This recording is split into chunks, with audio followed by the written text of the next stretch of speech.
Bonjour Laurent Ménager. Bonjour. Merci de nous recevoir ici, c'est un petit peu à la maison. C'est pour ça. vous comme pour moi, nous sommes aujourd'hui à Port-de-Mille, sous un très beau soleil normand, pour parler remorquage et parler de vous, puisque donc, vous êtes le directeur général de Boluda France, qui est la plus grosse société de remorquage en France. Et vous êtes implanté sur les ports métropolitains, notamment aujourd'hui ici au Havre. Avant de rentrer dans le cœur du sujet du remorquage, nous commençons toujours par une petite présentation. Alors, vous êtes de promotion C1NM de 1991. Est-ce que vous pouvez nous expliquer un petit peu votre parcours de navigant et comment êtes-vous arrivé chez Boluda? Oui, alors donc je suis issu, comme vous le disiez, de la promo 1991 au Havre. Donc, comme beaucoup, j'ai navigué comme élève dans différentes compagnies, au ferry, au pétrole, au conteneur. Après une carrière d'officier au conteneur. Et puis ensuite, après la naissance de ma fille, j'ai décidé de travailler à terre. Dans un premier temps dans une société de maintenance et très rapidement ensuite au port du Havre, anciennement port autonome du Havre, au service des dragages. Et puis très vite, j'ai été sollicité par à l'époque les Abeilles, qui faisaient partie du groupe Bourbon, pour devenir responsable de l'atelier, responsable technique. C'est ça, puisque en fait à l'époque, il y avait bien une entité, les Abeilles, qui faisait du remorquage hauturier, comme celle qu'on connaît actuellement avec les Abeilles internationales chez Econocom, et la branche portuaire dont faisait partie le Havre. C'est ça, c'est ça. Donc le Havre, les Abeilles Le Havre, puisque c'était le nom à l'époque, faisait le remorquage portuaire au Havre. Entre 92 ou 96, pardon, quand Bourbon a racheté, jusqu'à 2007, on s'est appelé donc les Abeilles Le Havre. Et en 2007, Monsieur Boluda rachète les Abeilles à Bourbon. Donc là, il y a une petite révolution quand même qui s'installe, parce que déjà le nom les Abeilles reste uniquement pour la partie hauturière, celle qu'on connaît encore aujourd'hui, et le remorquage portuaire, lui, s'appelle Boluda. Donc depuis 2007, nous sommes Boluda. Donc moi, je continue comme responsable technique jusqu'en 2009. Après, je fais un petit intermède comme responsable d'une société de maintenance industrielle pendant 2 ans. Puis rapidement, je reviens, on va dire mes premiers amours, je reviens au remorquage comme responsable du site de Nantes-Saint-Nazaire, toujours pour Boluda. Et puis une opportunité de revenir au Havre, puisque je suis très attaché au Havre, se passe, et je reviens donc au Havre comme responsable de site entre 2012 et 2015, et à partir de 2015, Denis Monserand, qui était notre directeur général précédent, me propose de prendre la direction des opérations pour l'ensemble des ports de Boluda sur la métropole. Donc c'est 6 ports, Dunkerque, Le Havre, Brest, Nantes-Saint-Nazaire, La Rochelle et Marseille-Fos, pour les citer. Et donc je prends la responsabilité opérationnelle des 6 ports jusqu'à cette année, puisque cette année, Denis Monserand fait valoir ses droits à la retraite et me propose, avec la famille Boluda, de le remplacer. Voilà. Donc une très belle ascension, avec une petite carrière de navigant, une solide expérience à terre, qui nous font arriver aujourd'hui aux plus hautes responsabilités d'un très bel armement qui est Boluda. Alors, le remorquage portuaire, c'est une activité qui est parfois méconnue des officiers de la marine marchande. Pouvez-vous nous expliquer un petit peu en quoi consiste ce remorquage portuaire et quel est son domaine Alors, le remorquage portuaire, c'est vrai que c'est un métier des services portuaires qui est parfois méconnu. On travaille un petit peu dans l'ombre, je dirais, mais en tout cas, c'est un beau métier. C'est le métier principal, le cœur du métier, c'est d'offrir nos services d'aide pour entrer et sortir les gros navires dans les ports, pour les aider à manœuvrer, parce qu'on peut le voir, on a quand même des bateaux de taille conséquente qui n'arrivent pas tout seuls, qui ne pourraient pas rentrer dans les ports. Donc on est au service des porte-conteneurs, des pétroliers, des vraquiers, pour les aider à manœuvrer en entrée et sortie, notamment des ports. Ça, c'est notre cœur de métier. Donc on a pour ce faire des remorqueurs, on va dire une flotte assez homogène. Chez Boluda, on a des navires assez homogènes et assez récents. La moyenne d'âge, elle est aux alentours de 15 ans, ce qui est très jeune pour un remorqueur, pour un navire en tout cas. Et ça, c'est notre mission principale, le service aux navires dans le port. Ensuite, on a des missions, je dirais, annexes, qui sont des annexes, mais quand même très importantes, puisque les opérations de sécurité, sécurité du plan d'eau, en cas de fort coup de vent, comme on a pu connaître il y a peu de temps, on est là pour se mettre, par exemple, à pousser sur un navire pour éviter que ces amarres rompent. On est là aussi en termes de sécurité incendie, c'est-à-dire qu'on est équipé avec des moyens incendie puissants en cas de feu de navire, par exemple, ou feu en bord à quai. Donc ça, ce sont des moyens puissants qu'on a sur la plupart de nos remorqueurs. On va dire que 80% de notre flotte est équipée incendie. On a d'ailleurs des liens très forts avec les SDIS, hein, les centres, les services des pompiers. Et aussi un service de lutte anti-pollution. On peut être amené en cas de pollution à tirer des barrages flottants, mettre en place tous les moyens nécessaires pour lutter contre la pollution. Donc ça, ce sont nos services entre guillemets annexes, mais qui sont quand même très très importants, puisque cette sécurité-là, l'ensemble de ces services-là, il n'y a que nous qui pouvons l'assurer. Après, ça, c'est ce qu'on a en fait dans l'agrément. C'est ça. C'est ce qui encadre complètement les activités de remorquage portuaire en France. C'est ça, c'est ça. Alors, sur les ports métropolitains, on a un agrément exactement qui encadre nos services, et notamment cette notion de sécurité, qui est très importante, puisque sans sécurité, on pourrait, les ports ne seraient pas aussi sûrs que ce que l'on connaît aujourd'hui un petit peu partout. Ça, c'est vraiment le cœur du métier, tout ce que je viens de décrire. Après, on a d'autres missions un peu plus ponctuelles, je dirais, de remorquage hauturier, où on peut être amené à remorquer tout un tas de choses. Comme on a vu à Marseille avec les caissons, exactement, ou actuellement sur Nantes, Le Havre ou même Dunkerque sur les parcs éoliens. C'est ça, c'est ça. Alors on a depuis quelques années maintenant, un marché sur l'éolien qui s'ouvre, et on a déjà beaucoup travaillé sur ce domaine. Récemment, sur Fos, nous avons été amenés à remorquer les embases des éoliennes flottantes au large de Fos, donc qui nécessitent des moyens de remorquage assez conséquents. L'année dernière, ici au Havre, on a aussi servi pour transporter les embases des fondations gravitaires des éoliennes pour Fécamp. Vous avez tout à l'heure cité les caissons de Monaco. Il y a quelques années de ça, on a pu des gros caissons béton construits dans le port de Marseille. Et nous avions la mission de les remorquer pour Monaco, qui eux, donc ces caissons servaient de digue pour pouvoir ensuite construire sur la mer. Voilà, donc c'était des gros caissons qui faisaient environ 30 mètres sur deux côtés, et c'était un remorquage très technique, et qui nous a nécessité des moyens un peu plus conséquents que ce qu'on a aujourd'hui, mais qu'on a trouvé dans le groupe. D'accord. Alors, vous parlez du groupe. Aujourd'hui, on est bien en train de parler de Boluda France, qui est le numéro 1 du remorquage en France, mais elle-même est une entité de Boluda Corporación Marítima, qui est espagnole, et qui est en passe de devenir le numéro 1 mondial. Pouvez-vous nous expliquer un petit peu l'architecture du groupe dans le monde?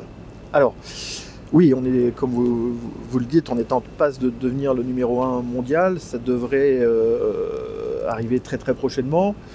Nous avons encore des discussions et la signature d'un rachat de société, Smith-Lamalco, pour ne pas les nommer, en début d'année. Et donc, une fois que ce sera fait, nous serons, en termes d'opérateurs de remorqueurs, le numéro 1, puisqu'on sera environ 600 remorqueurs sur tous les continents, ce qui devrait représenter sur environ 70 à 75 ports.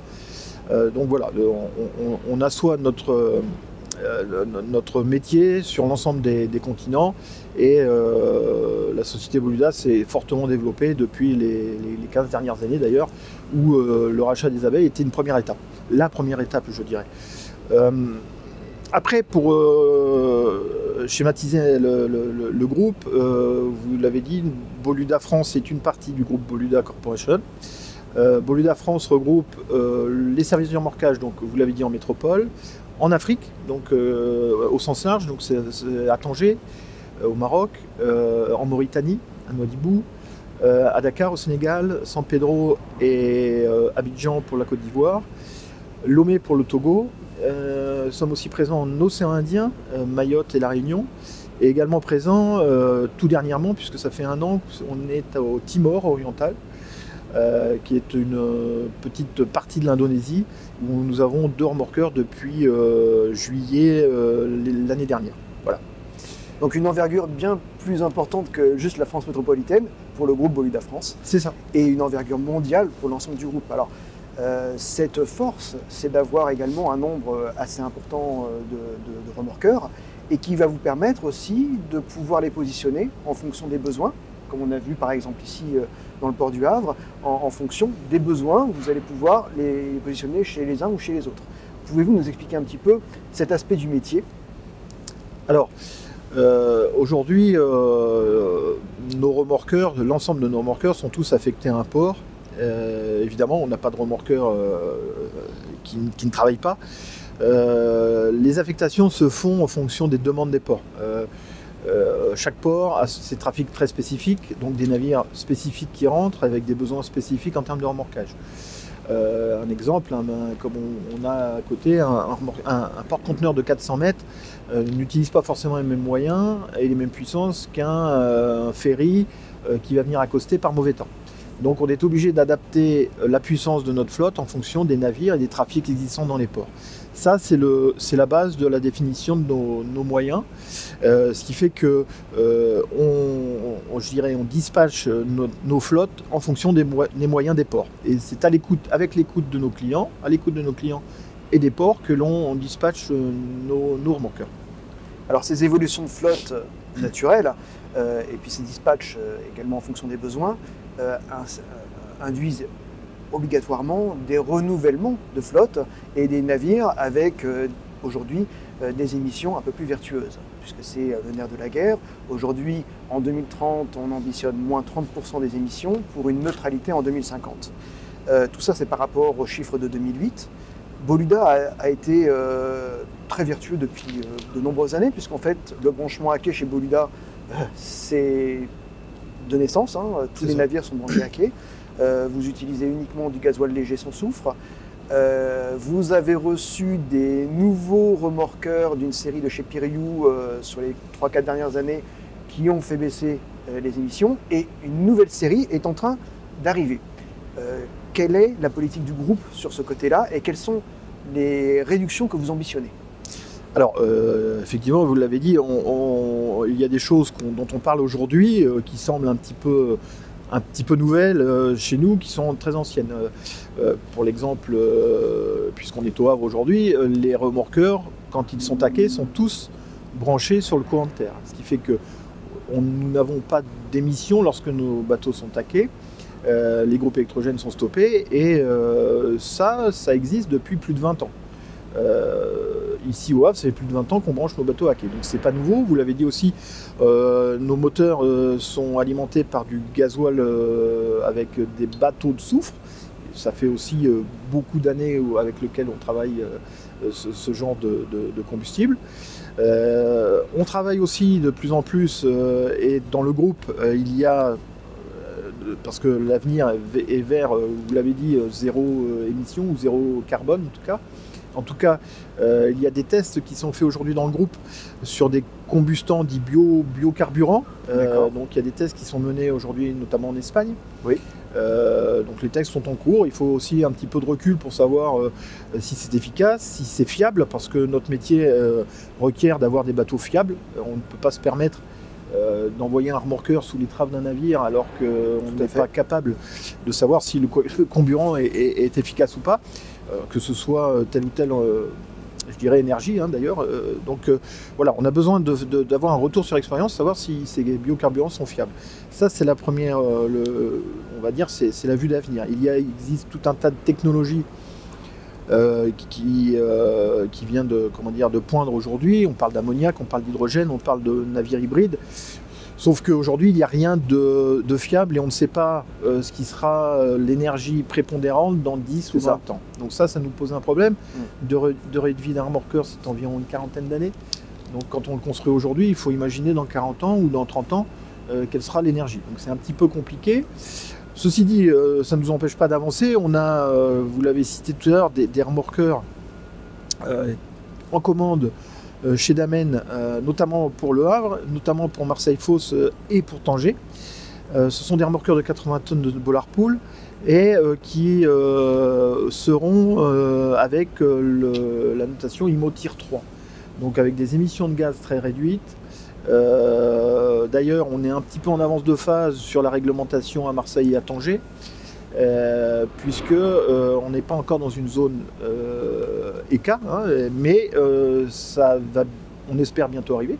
En tout cas, nous, on a pris le parti de devancer ça et d'avoir des bateaux plus vertueux. D'accord. Donc l'IMO Tier 3, c'est ce qu'on a vu sur le point de Decaux récemment. Ce sont des navires à faible émission avec de l'injection d'urée, donc de la DBlue, C'est ça. qui permet également une réduction des émissions, notamment NOx ou SOx. Exactement. Donc ça, c'est le futur proche, hein, puisque les remorqueurs, le premier devrait être livré dans une petite année sur le port du Havre.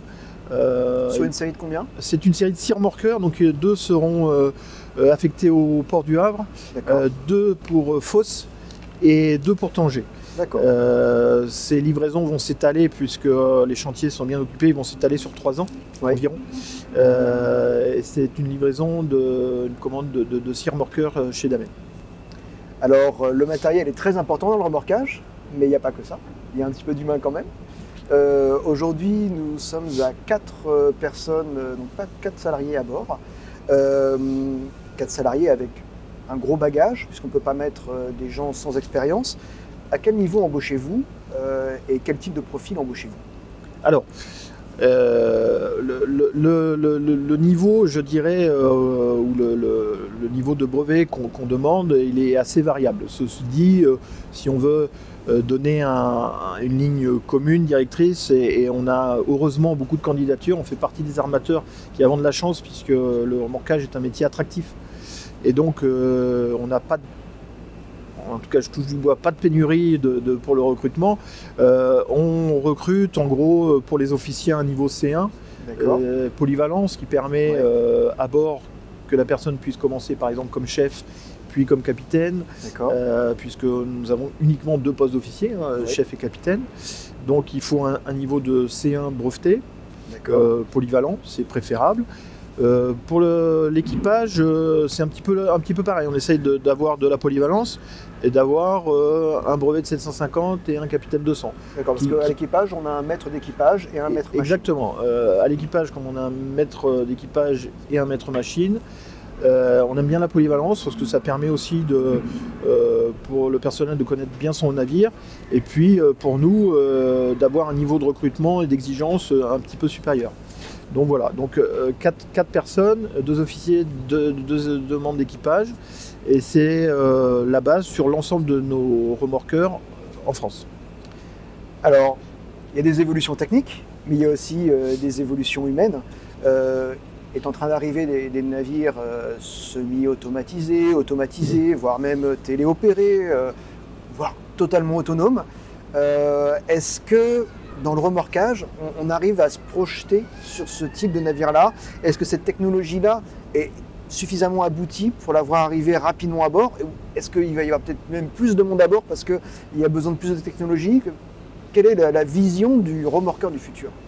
Alors, je pense que cette vision de navire téléopéré ou navire autonome, je dirais de façon générale, elle est pas encore aboutie ni mûre. Hein. Je pense que mes collègues armateurs au large ont certainement, peut-être certains ont des projets, certains fait des avancées là-dessus, mais on n'est pas encore dans quelque chose de pérenne, hein, déjà dans un premier temps.